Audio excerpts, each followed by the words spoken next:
Moving words from Vice President Biden yesterday on Stephen Colbert's show, and there he is now at the Intrepid Sea, Air, and Space Museum delivering some remarks for the 9/11 memorial event. Let's go ahead and listen in. Face up to what happened, remind everybody what our obligation is, and stick with your friends.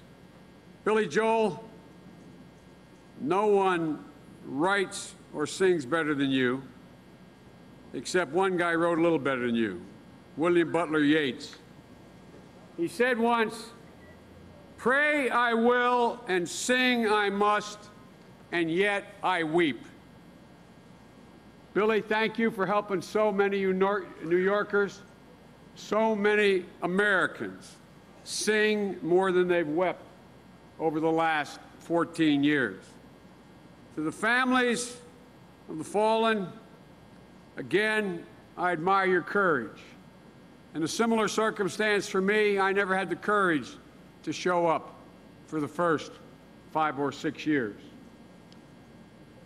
But you all do. But I'm here basically to just say thank you. And to the family members who are here, I want to say thank you for raising such incredible heroes.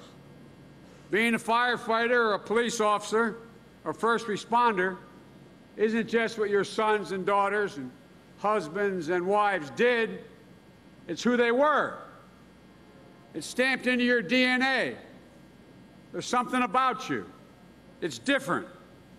Early this morning, I met with families at Rescue 1 Fire Hall, whose whole lives are about not only fighting fires, but saving the lives of firefighters.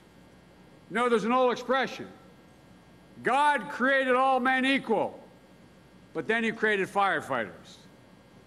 There's some truth to it, and the same can be said of police officers. You're the folks I grew up with. I don't understand it completely. I think you're all crazy, but thank God you are. I really mean it. Thank God you are. And like my son and so many other sons and daughters I've met in fire stations, precincts, and war zones, you're men and women of absolute courage, and no one could have explained it better than the governor. Courage isn't that instantaneous reaction. Real courage is when you know what you're about to do, you've had time to think about it, you know the likely consequence, and you still do it. That's courage. But so many of you lost friends, the wife who knew your thoughts before you even expressed them, the son who just when you looked at him made you proud and made you realize everything was worthwhile, the daughter who makes you laugh, the brother who always had your back. They're the guys who, even if outnumbered, would jump into a fight to help a friend, who worked all day and then went home and lined the Little League field as baseball season opened up. The folks who did not only the fundraisers for the fallen, but for the families and the folks who lost their homes or lost all they had. I know and you know they're irreplaceable. I know no message, even over time, ultimately heals the wounds. And I know the courage it takes to be here, but it matters. Your physical presence gives hope to thousands and thousands of people who are not going through the exact same thing, but are suffering enormous loss. And once a year, every year, they see you all still line up. They see you screwing up the courage to face what happened again. And they realize, maybe I can make it. Maybe I can make it. My mom had an expression. She had a lot of them. She was Irish. She said, Joey, remember, you're defined by your courage and you're redeemed by your loyalty. You're defined by your courage and you're redeemed by your loyalty. The men and women we mourn today fit my mother's description, including you all with your loyalty, more than any group of women or men in this country. 14 years ago, Rescue 1 fighters could see the smoke, knew the danger, and as the governor said, they went ahead anyway. They died alongside many other heroes. 343 firefighters from the New York Fire Department, 37 from the Port Authority Police Department, 27 from New York PD, 2,753 innocent people here in New York, 184 in Washington, 40 people in Pennsylvania. And it shocked the nation's conscience. But you became the face of resolve for all of America. That one picture of a grizzled fireman coming out of the smoke and human debris with a look of resolve on his face when I was over in Afghanistan at that time, in a prison, a temporary prison camp for the Taliban. And you know what they had up at the head of that, in a room about this size, a makeshift tent?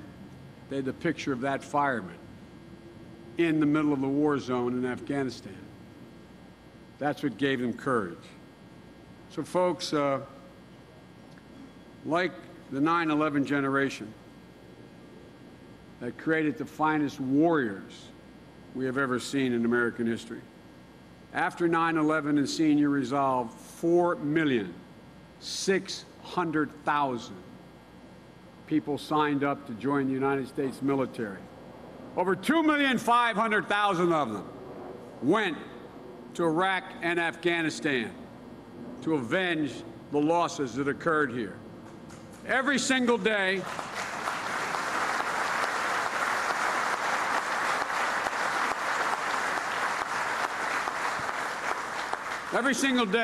I carry a schedule like all of you do. But every single day, I have my military aides contact the Pentagon at 5:30 in the morning. You can't see it, there's a little black box here. And on the box said, U.S. troops daily update. U.S. troops died in Iraq and Afghanistan. 6,719. Not over 6,000, not roughly 6,700. 6,719, because every single man and woman lost left behind a whole community, a whole family, a whole legacy. Wounded, 52,328, not 52,000, but 328, because every single one, like your friends sitting home on couches still suffering from having done their duty, are required additional help, and they're entitled to every single solitary help the United States government can provide them until the day they die.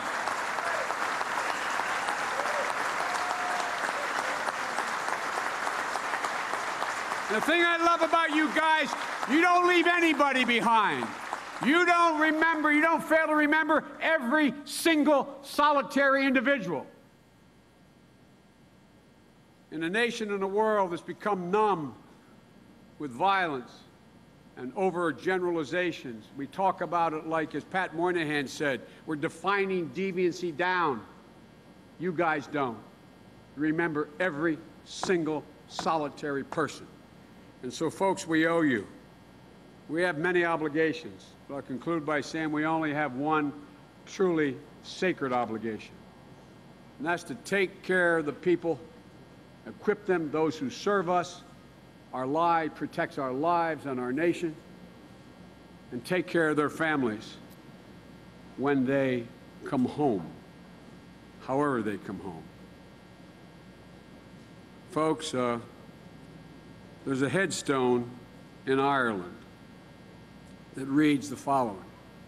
It says, "Death leaves a heartache no one can heal. Love leaves a memory that no one can steal." What you have, what I have, what we have what most people long for. A love and a memory that's so cherished and so profound that it makes every other thing in our life worth doing. We always rise up as a nation. we always ride on. So let me say, may God bless the memory of the heroes we lost. May God bless the United States of America. And may God protect our firefighters, our police, and our troops wherever they are. I love you guys. You're the single best in America. Thank you.